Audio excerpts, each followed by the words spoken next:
What if the single most important job in building the Great Pyramid of Giza wasn't quarrying the stone or even lifting it? What if the true secret, the profession that made the impossible possible, was the one that was designed to be forgotten? We stand in awe of the tomb, the mountain of limestone built for the pharaoh Khufu. But we've been looking at the wrong miracle. The true marvel wasn't the pyramid itself, but the ghost of a structure that once clung to its sides. Today we resurrect the forgotten masters of that ghost, the pyramid ramp builders.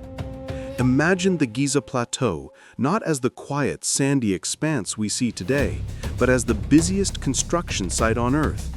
The year is 2560 BC. The air is thick with limestone dust, the ringing of copper chisels, and the shouts of thousands of men speaking a language that will one day be lost to all but a few. They are building a stairway to the heavens for their God-King. 2.5 million blocks of stone, each weighing more than a car. The largest, the granite beams above the king's chamber, weigh up to 80 tons. But the real challenge wasn't cutting the stone. It was a question of physics, a puzzle that defied the gods themselves. How do you make a mountain climb itself? This is where our lost professional enters. He is not a laborer with a rope. He is a geometer, a logistics expert, an architect of ascent. His title might have been Imi Idyeru, the overseer of the ramp. His job was to design and manage the single most crucial piece of technology on the site, the ramp. For decades, the common assumption was a simple, long, straight ramp stretching out from the pyramid's base into the desert, a massive highway for stone. But there's a fatal flaw in that design. Archaeologists calculated that for a ramp to reach the top of the pyramid at a manageable gradient, it would have to be over a mile long. It would require more material, more manpower, and more time to build than the pyramid itself. So did they really build a mountain just to help them build a smaller one? It seems unlikely. And this is where we uncover another truth, another layer to this lost world. The men hauling these stones, the men living and dying on these ramps, they were not slaves. Papyrus records from the time, diaries discovered at a nearby workers' village, tell a different story. They were skilled laborers, conscripted from across Egypt. They were housed, fed beef and fish, given jugs of beer, and paid for their work.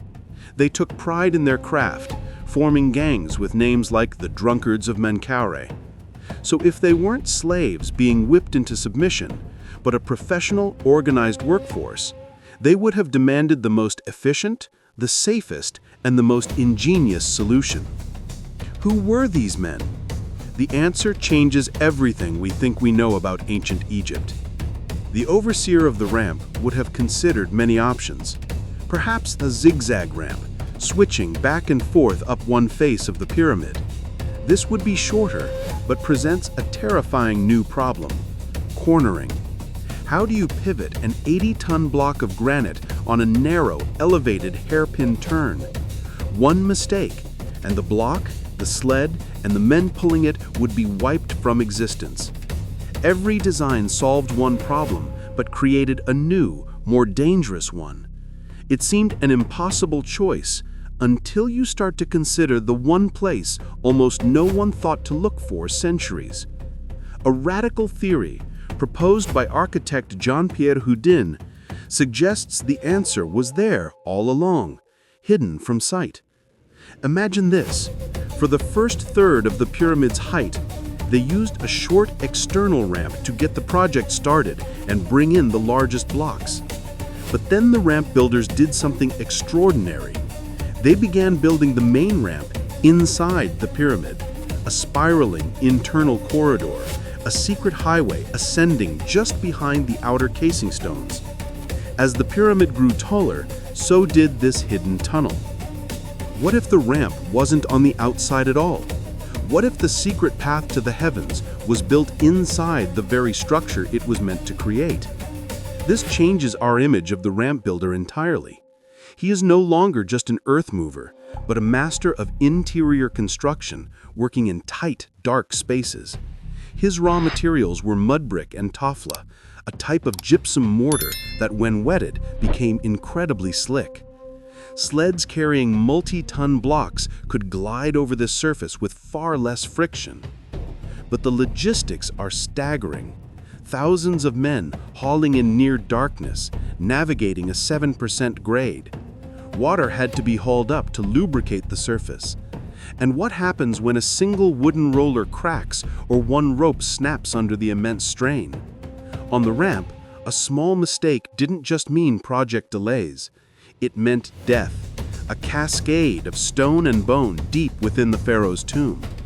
The genius of the ramp builder was a closely guarded state secret.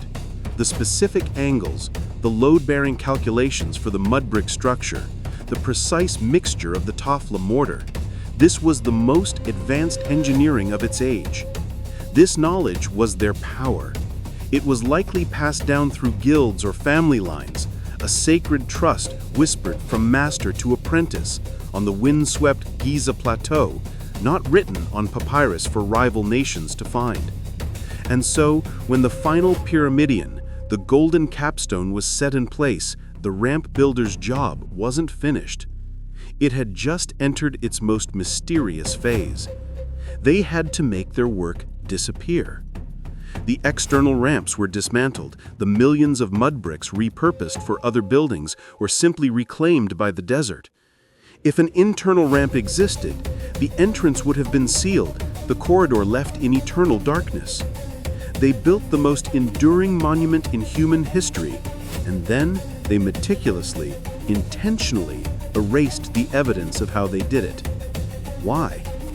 Perhaps to protect the Pharaoh's tomb, leaving no obvious path for robbers. Or perhaps to protect the secret of their craft, ensuring that the knowledge of how to build a god's eternal home remained solely with them, the chosen architects of the afterlife. This is why the profession is truly lost. When the age of colossal pyramid building ended, the need for these specialized skills vanished. There were no more mountains to be moved. The overseers of the ramp, the masters of mud brick and ascent, simply faded into history. Their knowledge, not being part of the common record, faded with them.